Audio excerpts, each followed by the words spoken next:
Hello everyone, as you may be able to tell from the randomness that I was spewing, we are going to be reviewing the Forest Hideout from the Castle system. This is set 40567, so as to not be confused for the original, which is slightly different in many accounts. But this is a part of the 90 Years of Play series and has 258 pieces, and as a collectible set is rated for ages 18 years and up.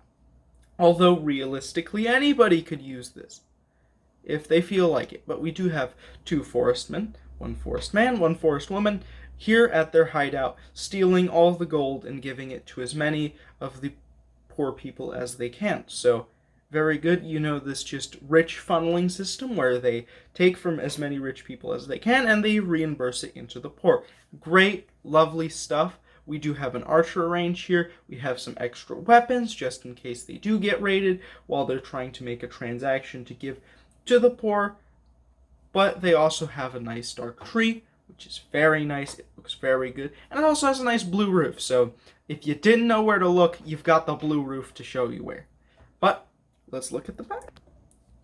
Now, the back shows you a list of activities as to what you could do. You could admire some gold on the left.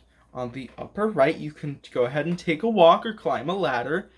On the lower right, you can look at the dimensions of the set, or you can go mushroom picking, because all the fun stuff is right here at your fingertips whenever you want it. But let's jump into the minifigures.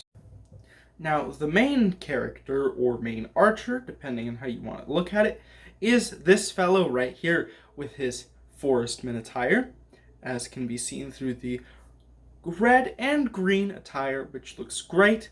You know, it might be a little bit revamped from the older days, but he does have a belt, as always, and a little bit of a money pouch, which is great. You know, love to see it, and a little bit of stitching to kind of lead up into the red, which is great. He does have some sideburns, and a bit of a nice expression there, with a bit of a goatee, ready to shoot at some mushrooms, because, well, why not? You know, mushrooms are a big deal out in these parts, and if you can catch one, well, then you're off to a great start. Now, his hat does have the casual green tilt that you might see in a fedora. However, in my opinion, it does look like an upside-down boat with a little bit of a tail there, or an interesting pen shape to kind of add some dimension. It's pretty interesting, to say the least. You do have a bow and arrow, of course. Great to see it, love to see it.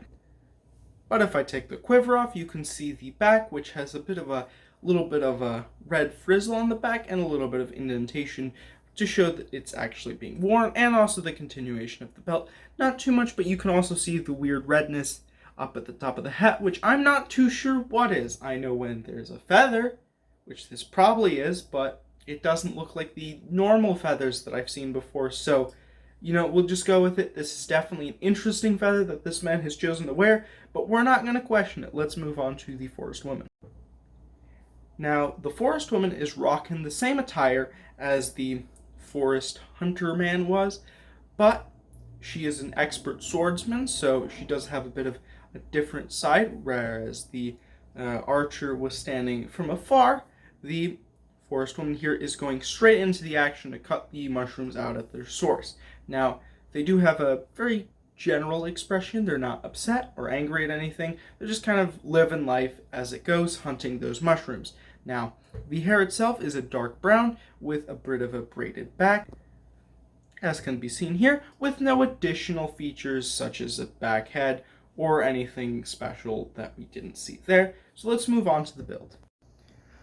Now, from any angle that you really look at this hideout, you can quite obviously tell that it's not a hideout, and, well, that it is a hideout, not just a regular tree.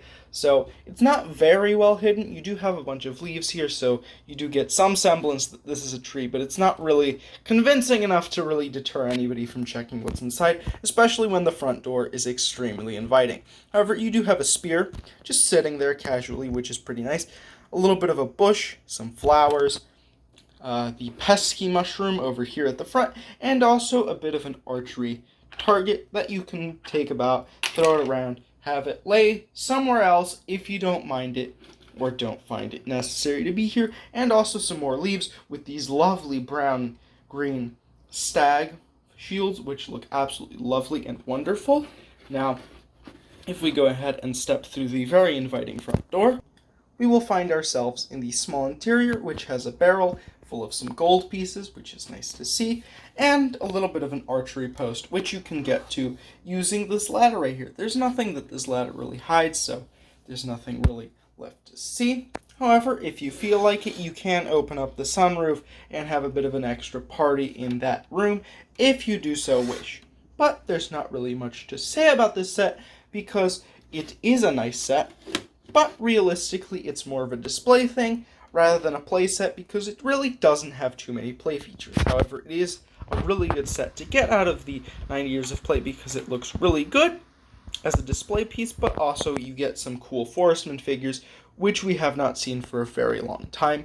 So all in all, very good set if you did pick it up during the promotional area, as this is a gift with purchase of $150 or more, which is definitely a high price point of entry, but it is definitely worth it if you have an interest or passion in Castle, or just happen to get it because you were buying something else. So, hope you enjoyed this review, even if it was probably on mushrooms. But I hope you enjoyed. See you next time. Bye.